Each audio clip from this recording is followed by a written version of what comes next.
Hi YouTube, it's MLBoys10 here. I'm sorry there hasn't been any video updates for the past week or so. I've been ill, unfortunately, with severe cold and unable to do any videos or anything. But before I actually get onto the topic in the video itself, just a quick shout out to my boyfriend, Chris Anime Guy. Yesterday was his 26th birthday, so happy birthday. Love you so much.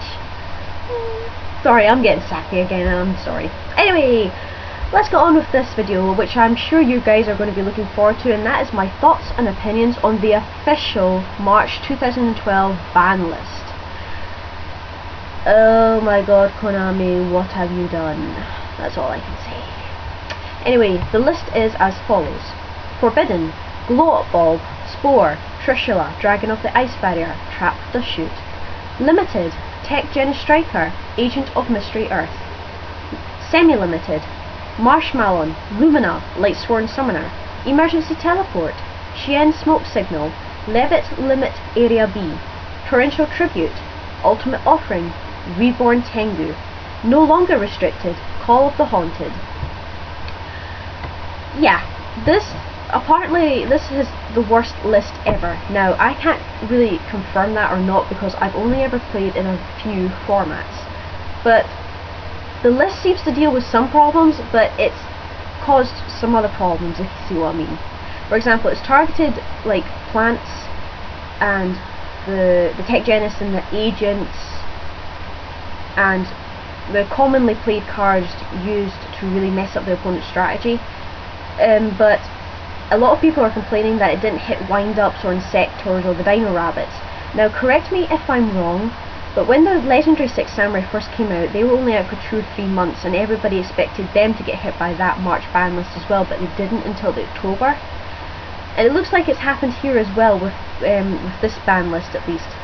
Obviously, we as players can see that they are a problem now, but obviously Konami have not deemed those deck types to be too dangerous in order to be affected by the ban list as of yet. So unfortunately, guys, we're just going to have to deal with them until October.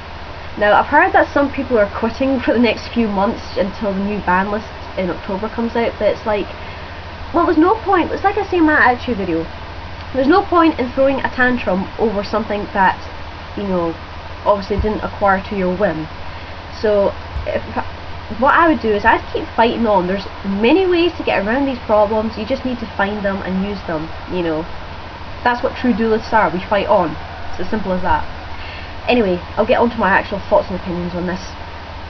Right, Glow-Up Bulb and Spore I would have expected to be limited at least, but obviously they're key elements in plant decks and such, but obviously they're far too dangerous for Konami. They can cause OTKs and stuff, so yeah, they're gone. I'm very sad to see Trishula go. I really like that dragon, but she was far too easy to synchro into. I mean, synchroing into a level 9 is not that difficult nowadays. And she was a 1 for 3. You know, you'd summon her with literally no cost, her effect had literally no cost, and played right, she could literally end the game. So, really sorry to see you go, Trishula. Trap does shoot. Now, I'm not too surprised by this because in a lot of competitive deck lists I have seen, there is a trap does shoot in there. It's very versatile. It can really mess up your hand if a key card is sent back to the deck, and 2, because your opponent has seen your hand,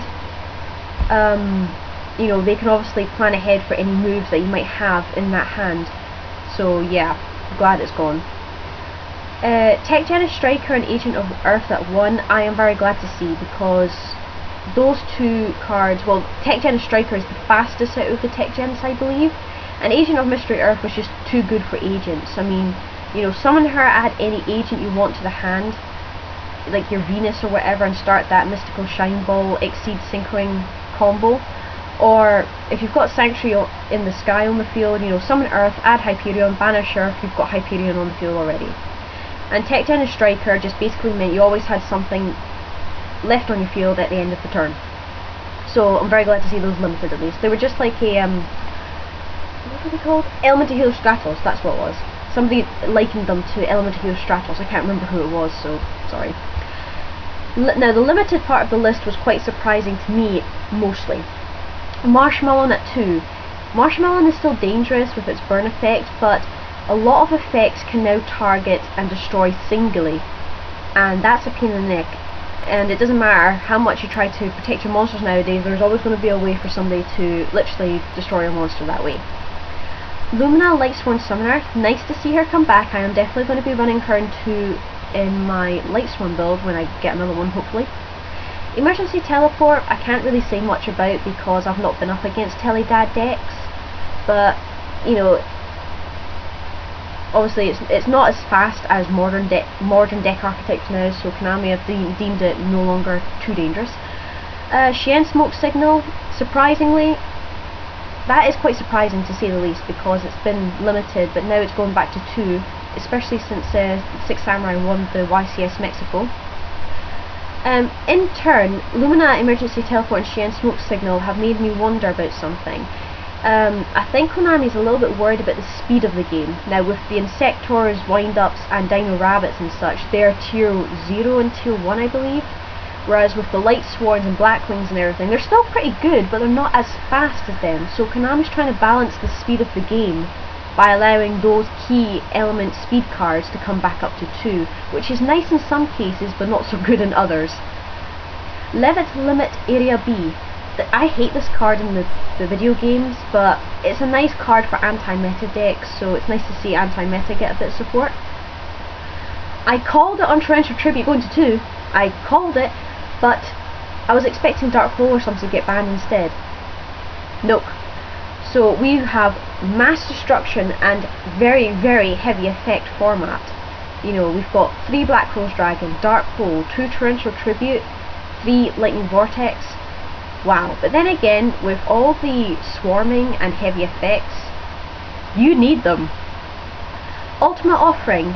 I think Konami's trying to push us more to use Exceeds in that a bit more. And also to allow maybe other decks to get a bit faster in summoning if they can't keep up with, you know, like modern decks and stuff. Reborn Tengu at 2. Now, this card caused controversy with this list. Everybody knows it's a TCG card, and nobody expected it to get touched by the ban list. This could only mean that the OCG are going to get Reborn Tengu very soon. And obviously they have seen how dangerous it is in the TCG, so they've obviously sorted that problem before it even hits over in the OCG. If only if the TCG could do that as well, it would be so much easier. And no longer restricted is Call of the Haunted. Now, I would have expected Monster Reborn to be banned in that case if we got 3 Call of the Haunted, but nah. This format is just going to be mass destruction, mass summoning, swarming, special summoning, speed, you name it. This is going to be one heck of a format, I would say. Now, I have been up against Insectors and Wind-Ups, and I know how fast and tricky they are, but they're not actually that bad, if you ask me. I mean, you can get around them if you've got the correct cards and that, and with a bit of luck as well.